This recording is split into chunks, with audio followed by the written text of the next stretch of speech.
انت احمد واللي ظهرت في الفيديو دي كانت زوجتك؟ دي كانت زوجتي، بس دي حاليا طليقتي. هي كانت، ما انا بقول ان هي كانت زوجتك. تمام. احكي لي يا احمد من البدايه، انتوا اتجوزتوا من امتى او تعرفتوا على بعض ازاي؟ احنا يعني متجوزين من العيد الصغير. تمام. واتجوزنا عادي، اتجوزنا في شهر زي اي حد ما بيتجوز عادي. ويعني بعد 5 ايام. للتوضيح بس في البدايه، احمد انت من الشرقيه؟ انا من الشرقيه. طليقتك منين؟ من اسماعيليه. من اسماعيليه. تمام. قول لي بقى. طبعا انا اتجوزت في اسماعيليه وقعدت في اسماعيليه، والفرح كان في اسماعيليه، وكاتب الكتاب وكل حاجه كانت في اسماعيليه. طبعا انا اهلي طبعا مش كانوا رافضين من الحوار ده خالص، اللي هو اللي انا اتجوز وكده، ولكن انا رحت واتجوزتها وكده. رافضين زواجك منها بالاخص، ولا رافضين زواجك في السن ده؟ لا، هي بالاخص. بس انا اشتريتها طبعا، وهي بني ادمه برضو قد الدنيا، مش هقدر اقول غير كده. اكيد طبعا. وربنا يصلح حالها. كان بس حصل مشاكل وكده، وانا بعد الجواز باسبوع مشيت ورجعت بلدي تاني في الشرقيه وبس. هنوضح بس النقطه دي. انت بتقول لي انت اتجوزت قعدت معاها لمده اسبوع فقط، ورحت راجع الشرقيه تاني. كنت قاعد هناك لان اهلك واسرتك كلهم من محافظه الشرقيه. اكيد. لكن مش لاقي حد هناك. لكن هي طليقتك اللي كانت من اسماعيليه. تمام. انتوا اتجوزتوا هناك لمده اسبوع. تمام. انت بتقول حصل ما بينك وما بينها خلافات، فانت سبت البيت ومشيت. تمام. رجعت لبلدك هنا الام اللي هي الشرقيه. تمام. طيب قول لي بقى، انتوا بعد الفتره دي هل انت اتهمت زوجتك بان هي كانت حامل؟ يعني انتوا، هي ظهرت في الفيديو ان هم بيقولوا انها كانت حامل في شهر. لا، كل ده كلام كذب، وكل اللي بيرفع حاجات زي كده كذاب عايز ياخد فلوس على قفانا. كل ده كلام كذب، اللي يطلع يقول لك ده حامل ومش حامل، كل ده كلام كذب. الناس اتهمتك ان انت بتقول كل اللي بيتقال دوت اشاعات. مفيش حد كان بيقعد معانا، انا اسف في الكلمه، في الشقه، ولا حد كان يعرف عننا اي حاجه. كل ده كلام كذب. هل اصلا طليقتك حاليا حامل؟ الفيديو المتداول بيقول ان هي كانت حامل في شهر، وان انتوا شكيتوا فيها، وان هي جايه البيت وهي حامل، وازاي. فانت هل هي اصلا حاليا حامل بتستكمل مراحل الحمل بتاعتها، ولا هي اصلا مفيش حمل؟ لا، مفيش حمل خالص، اصلا مفيش حمل خالص. كل ده اخبار كاذبه. اللي بيرفع يقول ده حامل ومش حامل، مفيش اي حاجه من دي. انا من امبارح انا مطلق رسمي امبارح. انتوا اصلا انفصلتوا؟ احنا انفصلنا رسمي امبارح. بعت المحامي بتاعي وكلته بكل حاجه. هو اللي راح طلق بدالي في اسماعيليه، وكل واحد راح من طريق وبس، مفيش حاجه تانية. خلينا نتكلم بقى عن البشعه والفيديو اللي هو ظهر فيه. هقول لحضرتك حاجه. البشعه دي انا اصلا ما اعرفش يعني ايه بشعه دي.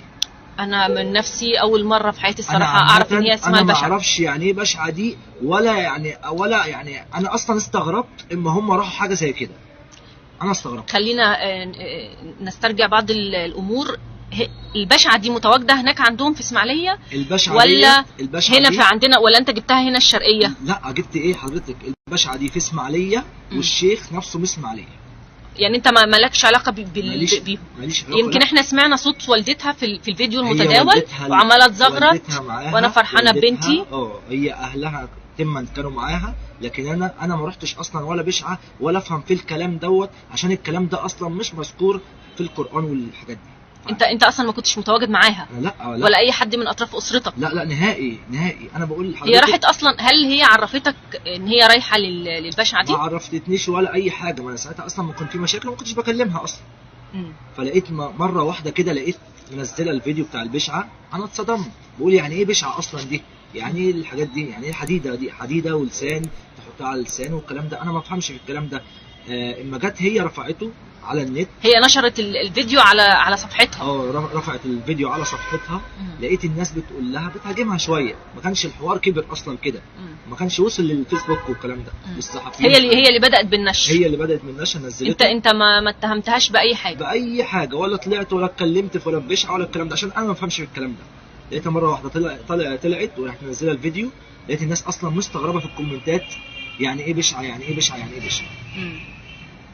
هي ظهرت ومامتها في الفيديو بالزغرت بتاكد ان بنتي، ويمكن كانت بتعيط كمان. هي كانت بتعيط. وطبعا هي حاطه دلوقتي كانت حاطه موسيقى على الفيديو.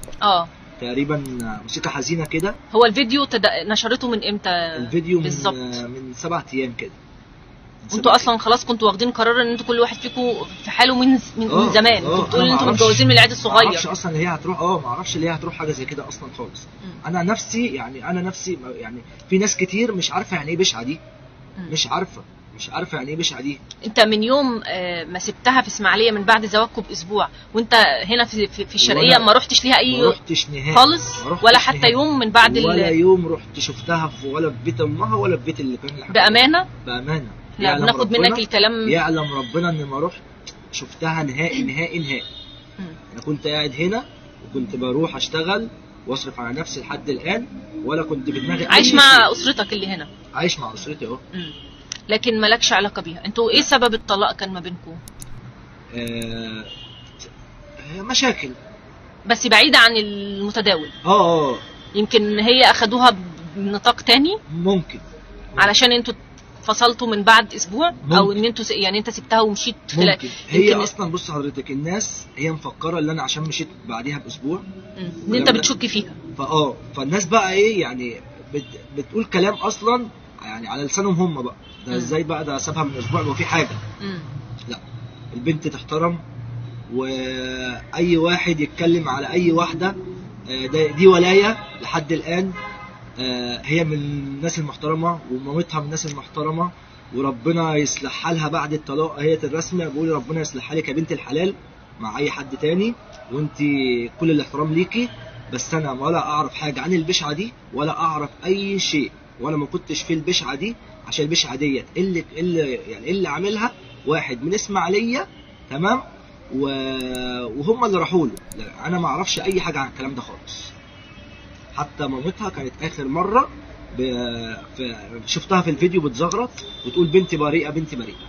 يمكن احنا فعلا شفنا ده في الفيديو من خلال كلام مامتها. ويمكن علشان زي ما انت قلت من شويه ان ممكن الناس شكوا في ان ليه ازاي انت تسيبها بعد اسبوع، فمامتها حبت تبرئها قدام الناس فعملت الحاجه اللي زي كده. ممكن. بس انا عايز اقول لحضرتك حاجه. الواحده اللي واثقه ببنتها ما تعملش حاجه كده. اكيد. ولكن يعني انا ما اعرفش يعني بشع. هي اصلا بتنشر. انت بتقول ان هي نشرت الحاجه دي على صفحتها وكانت طالعه لايف على صفحتها وهي بتقول انا رايحه للبشع عشان ااكد للناس ان انا بريئه وان انا. وسجلوا يا جماعه اللايف ونزلوا اللايف واعملوا اللايف. هي هل معتاده على نشر الحاجات دي؟ يعني ايه مش فاهم. يعني بتنشر فيديوهات على طول هي اصلا بلوجر. والله هي بلوجر اصلا. طليقتك بلوجر في اسماعيليه. بلوجر في اسماعيليه. ما شاء الله. ما شاء الله كبير. ما شاء الله. للأسف الشديد هي كانت واقعة مؤسفة، والهجوم الكبير والأكبر كان في البداية على الشاب أحمد اللي هو طليقها الحالي، اللي هو زي ما قال إن هم اتطلقوا بشكل رسمي امبارح. ولكن الأمور كانت الناس معتقدة إن هو اللي أخدها للبشعة، وإن هو اللي خلى الراجل يحط القطعة الحديدية اللي هي اتلسعت في النار دي على لسانها عشان يتأكد من براءتها من حملها. ده هو بيقول انت بتقولي ان مفيش حمله اصلا. مفيش حمله اصلا ولا في جنين ولا في ولاده ولا في اي حاجه. اخبار كاذبه، كله اخبار كاذبه. اي حد هيرفع حاجه على الفيسبوك اللي هي حامل ومش عارف ايه انا هتعامل معاه بالقانون.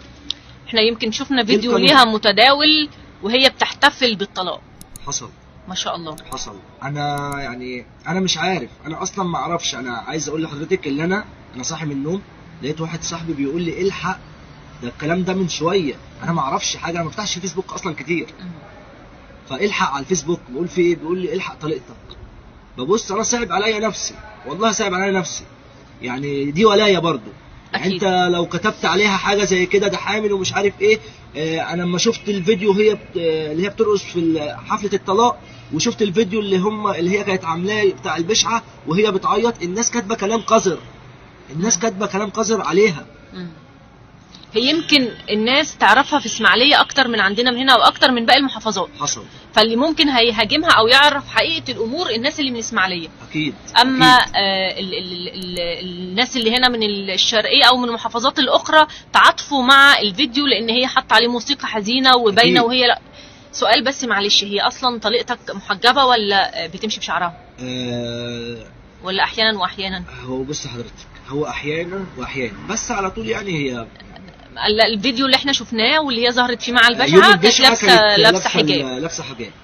فلكن شفت فيديو وهي بتحتفل بيه بالطلاق كانت بشعرها. تمام.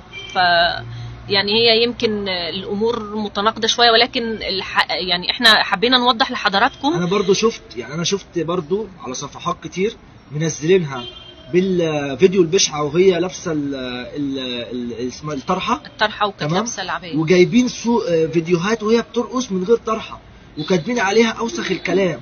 طب ما دي برضو في الاول وفي الاخر بنت عادي، دي بنت، اعتبرها اختك، اعتبرها اي حاجه. هي والدها ووالدتها واسرتها متواجدين. تمام.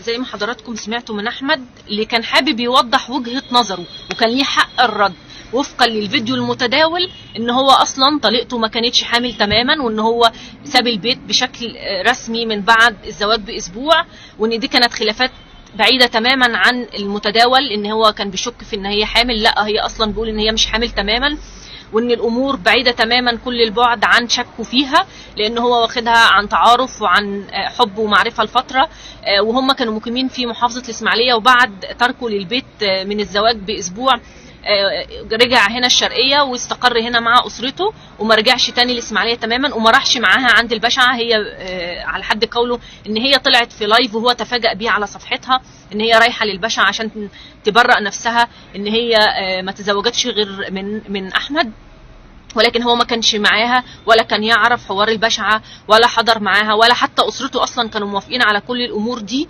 ويمكن هو بيقول إن أسرته في البداية كانت رافضة هذا الزواج، ولكن هو اللي يمكن راح وتزوجها في بلدها بسبب قصة حب تمت ما بينهم. ولكن هو حابب يوضح ده كله يا جماعة عشان هو من حقه إن هو يرد، ومن حقه إنه يبرأ نفسه، إن هو ما شكش فيها أصلا ولا جه. انا مش طالع برضو اللي انا برر نفسي، انا مش طالع اللي انا هو مش برر، هو دفاع. انا طالع عشان اخلي الناس يعني هي طالت لحد دلوقتي بدافع لها عشان دي بنت. انا عايز اخلي الناس تبطل كلام عليها، تبطل بقى كلام عليها. خلاص اتطلقنا رسمي، البيت اتخرب، خلاص بقى، خلاص بطلوا كلام، بطلوا اشاعات. انا والله ما طالع برر لنفسي، انا مش طالع برر لنفسي، بس دي في يوم من الايام كانت معايا.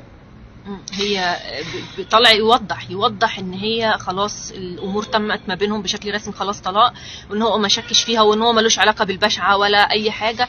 بالعكس، الزوجه هي اللي اخذت اهلها وراحوا عملوا الفيديو ده ونزلوه على صفحتها، لان هي على حد قول ان هي بلوجر، وان هي كمان يمكن احنا شفناها في فيديو متداول امس ان هي كانت بتحتفل وشايله تورته ولابسه وعامله احتفال كبير بتحتفل ان هي انفصلت.